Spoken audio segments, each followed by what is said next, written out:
মুসলমান তারা তো নামাজ কালাম কিছু পড়ে না, তারা কোন ভাই?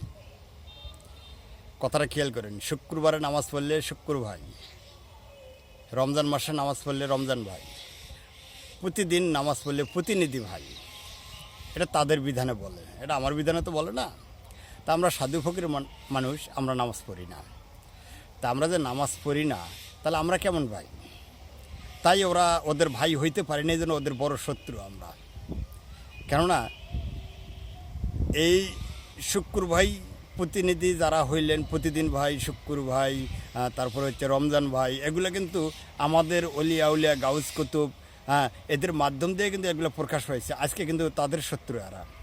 তাই শুক্র ভাই, রমজান ভাই, প্রতিনিধি ভাই, যারা 5 ওয়াক্ত নামাজ পড়ে, শুক্র ভাই, রমজান ভাই, প্রতিনিধি ভাই, তাহলে সাধু ফকির দরবেশ তারা কোনো ভাই হইতে পারলো না। আর তারা মনে হয় এদের ভাই হইতেও হবেও না বাকি দেবেন। তাই এদের ভাই না হতে পারলে, আমাদের মাথায় কাঁঠাল ভাঙ্গা না খাইতে পারলে, তাহলে মনে হয় ওরা শত্রু আমাদের সাথে করবে।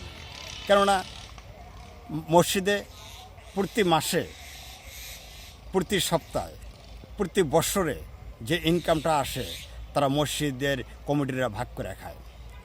আর এটা আমরা দেই না জন্য ওরা আমাদের পিছনে শত্রু। যেমন আমার পাশে গোলবাড়ি সমাজ, ভেকি সমাজ, তালুকজামরা সমাজ, 3টা সমাজ থেকে আমাকে বাদ দিচ্ছে। তো এক সমাজে শুনি কুরবানি গরুর মাংস বিক্রি করে তারা মসজিদের কাজের জন্য। আবার বৎসরে 2টা খন্দ, প্রত্যেক ঘর থেকে 1 মণ করে ধান নেয়, 20 কেজি করে ধান নেয়, 10 কেজি করে ধান নেয়। আবার প্রতিদিন মুড়ির চাল তোলে। আবার সাপ্তাহিক মসজিদে টাকা ওঠে। এত টাকা ওরা কি করে? ওরা একটা ধর্ম ব্যবসা খুলে আনিছে। আবার ওয়াজ করার সময় টাকা তোলে। ওরা কঠিন একটা ব্যবসা খুলে আনিছে। তাই ওদের ভাই আমরা হইতে পারি নাই। প্রতিনিধি ভাই, তারা যখন যেটা চায় তাই দেয়।